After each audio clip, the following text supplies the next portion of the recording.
আসসালামু আলাইকুম বন্ধুরা, আমি আতিয়ার আমিন। আমি ছবি আঁকতে এবং অন্যকে শেখাতে অনেক ভালোবাসি। আমি কৌশলে ছবি আঁকা পছন্দ করি। কৌশলে ছবি আঁকা শেখাতে অনেক পছন্দ করি। এতে সোনামণিরা বা যারা শিখতে চায় তারা সহজেই শিখতে পারে এবং শুধু শেখা না, অন্যকেও শেখাতে পারে।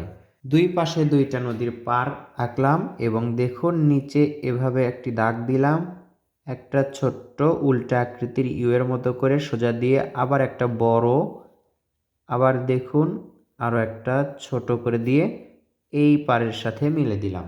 এখন আমরা কি করব, এই যে এইভাবে একটা দাগ ভাঁজ করে এই পাড়ের সাথে মিলে দিব।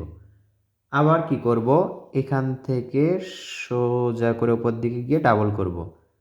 আবার এখানে ডাবল, মাঝে আবার দেখুন এই যে এভাবে করে করে আমরা দাগ আঁকবো।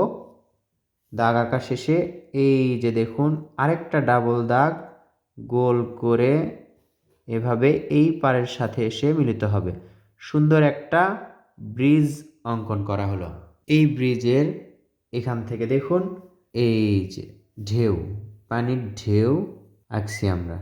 এখানে সোজা একটা দাগ দিব, এখান থেকে সোজা একটা দাগ, এখানে দেখুন একটু ডাল অঙ্কন করলাম। আবার একটা সোজা দাগ, এই যে ডাল, এই সোজা একটা দাগ থেকেই গাছ অঙ্কন করব।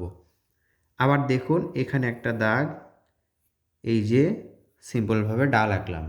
এখন উপর থেকে এইভাবে করে হালকা ঢেউ ঢেউ করে নিচের সাথে এই দাগের সাথে এসে মিলে দিব।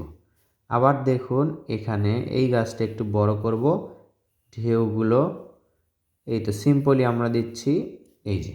আবার এখান থেকে দেখুন এভাবে ঢেউ করে উপর দিকে তুলে দিব, আবার নিচের দিকে নিয়ে আসব। এভাবে সিম্পলি গাছ আঁকলাম।